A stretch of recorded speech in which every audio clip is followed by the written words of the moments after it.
Welcome to a new video, guys. Today we're talking all about stats. I thought it's a good thing to start with the main stats in the game. Um, Unlike other games, you don't get any damage from them, as you can see, except for the hit rate on dexterity, which makes us miss less attacks. That is a little bit damage for builds that need to actually hit the target, so Toxic Flame doesn't need that, but other builds usually do. Okay, let's look at it. Intelligence. Intelligence gives mana and barrier. So it's gonna be a little bit underwhelming of a stat unless you're playing a barrier build. Barrier builds are all or nothing in my opinion. You need a lot of it, like at least 3,000-4,000. So you need to invest some talents into it, and a lot of your gear needs to be barrier. That is pushing you a little bit into a dependency. But some of my viewers said it can be super strong. They can be standing still and not get killed without any kiting. So once you invest a lot into it, it apparently gets really strong. I haven't tested it because I got really frustrated with it after having around 1,500, 1,600, and I didn't have much armor, so it went down really quickly for me. But once you invest even more, then it gets really strong apparently. So the same applies to dodge basically. As long as you only dodge 50% of the hits, you need a lot of armor and resistances to still negate most of the damage you take from the 50% of the hits that hit your character. So dodge is also like similar with an all or nothing build where you invest heavily into dodge. Then once you get up there with like 80% dodge, it can get really fun and really strong, because you can basically dodge most of the bosses. I think that is really good against bosses as well. So a lot of one-shots, they just miss you, so yeah, that can be fun, but also very gear dependent, and you're locked into evasion gear, so into dodge gear. So if you are not planning to invest either a lot into dodge or a lot into barrier, which are both good ways of min-maxing a carrier, min-maxing a character later on, then you're probably gonna find strength is the best stat for you. That being said, most of the items in the game and most of the skills in the game have heavy dependencies on minimum requirements for stats. So for example, my fireball build and any blue skill has an intelligence requirement. For fireball level 30 it's 221, so you need to match that with your gear and your stats here. So my character currently needs around 100 dex and around 221 int. So I'm fully investing into int and dex until I hit these thresholds, and every other stat goes into strength. If you are a dodge build or barrier build, you go into these two. Let's talk about offensive stats. How do you know what offensive stat is good for you? You basically come to your rune page, click your spell, and then you read all these little blue tags here. So my spell scales of spell damage, area of effect damage, strike damage, fire damage, and projectile damage. So everything that affects that is good for my stat. So that are things like fire damage, fire penetration. Penetration means it ignores the resistance an enemy has. So especially against fire bosses, for example, this is really strong. Strike damage amplification. Amplification is always a multiplier. So that means 31.9 strike damage amplification is taking all of your strike damage times 132, 31.9. So it's an insane damage boost. The only thing that's not as strong on this rune here is I get dampening on cast speed. Dampening is basically the opposite of amplification. It is a negative multiplier on your cast speed. So in this case, the cast speed goes down by a huge amount, 15%, but the overall damage goes up a lot. As you can see, I am matching the 221 int requirement and the 100 something dex requirement on the gear I'm running.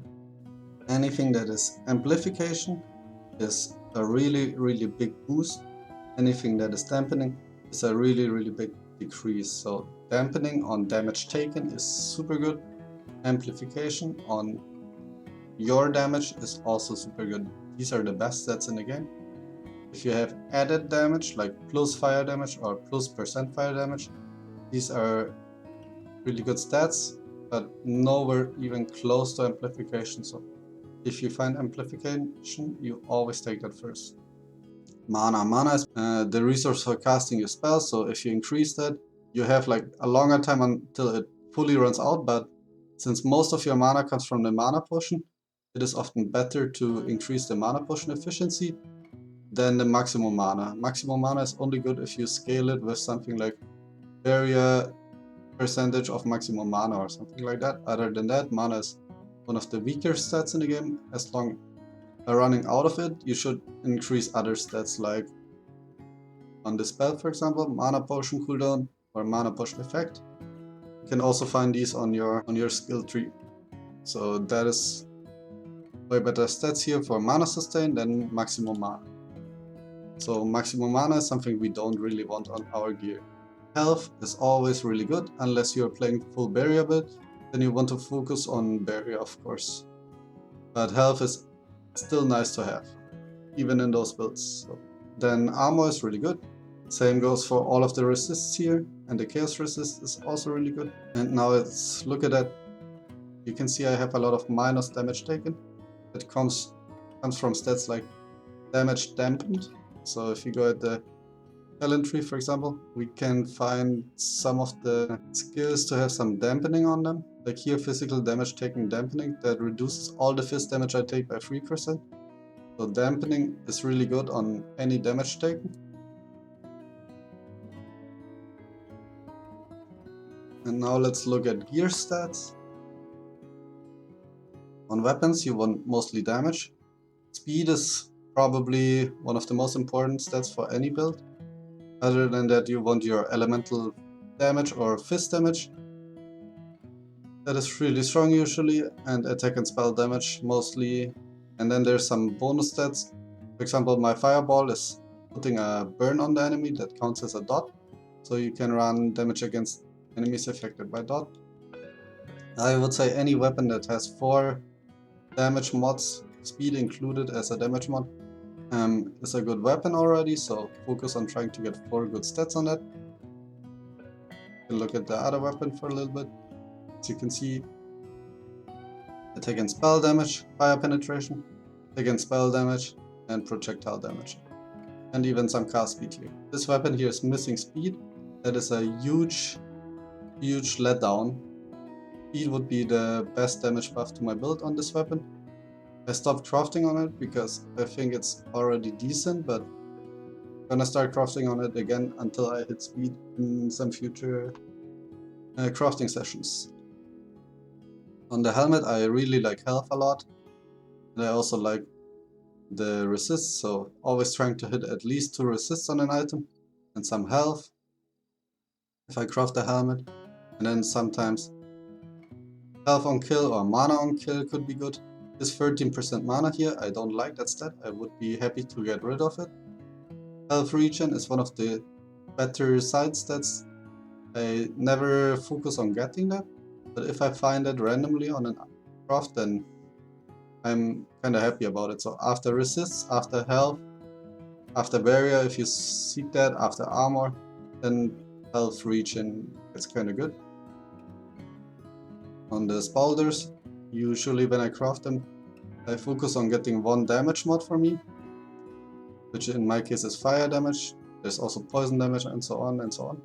So you craft your 1 damage mod on it, and then you're looking for at least 2 resists. Maybe some bonus armor, maybe some health if you can find. Any damage taken decrease is basically like resist on top of your resist. Your resist is maxed, so here we can see I already have 75% poison resist, but through these spaulders here, I still take 2% less from the 25%, so that's really good.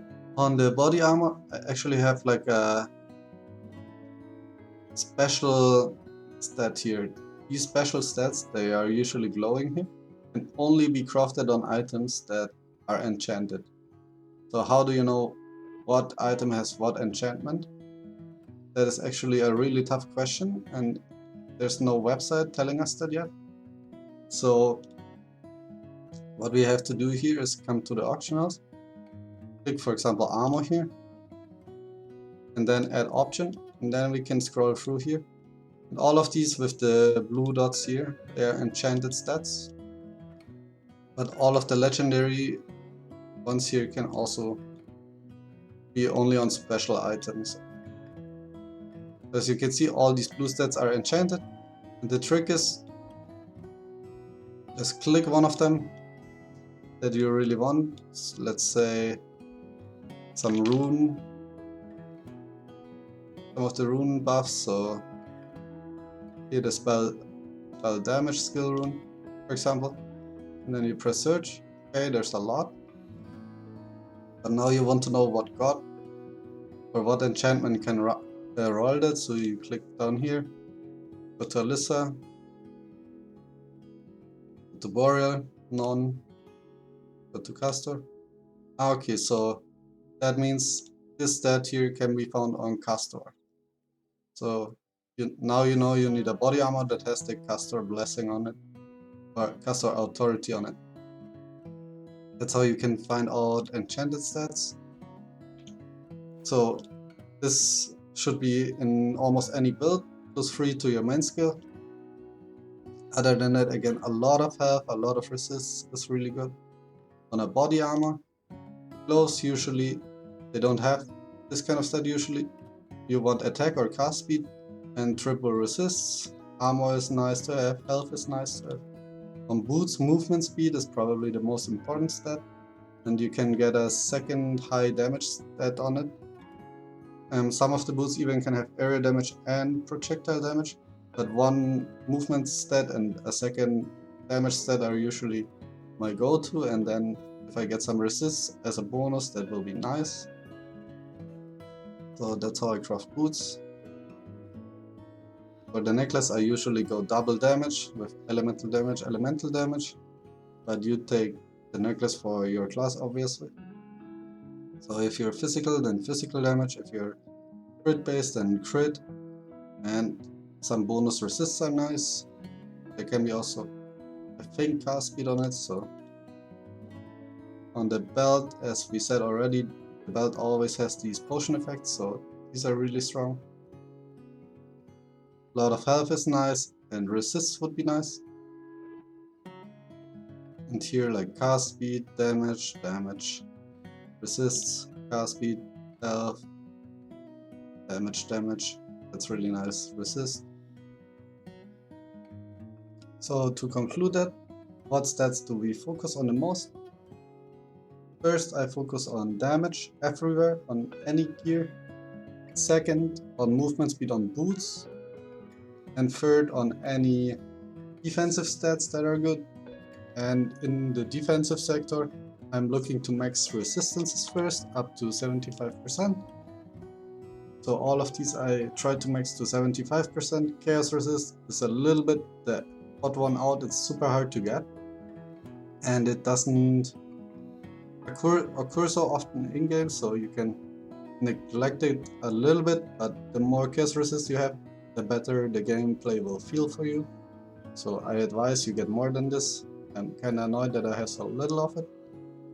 Next is gonna be armor and health. They're basically on the same level of what I'm trying to find. And then after that, some of the like little sides stats like damage taken dampened and health regeneration. These are my go-to defensive stats. If you're playing a barrier or dodge build, you focus on barrier and dodge a lot.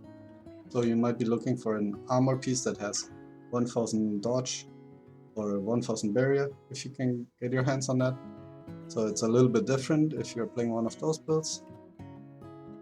The game also has a lot of stats that are basically useless, which is like the lower gear requirements.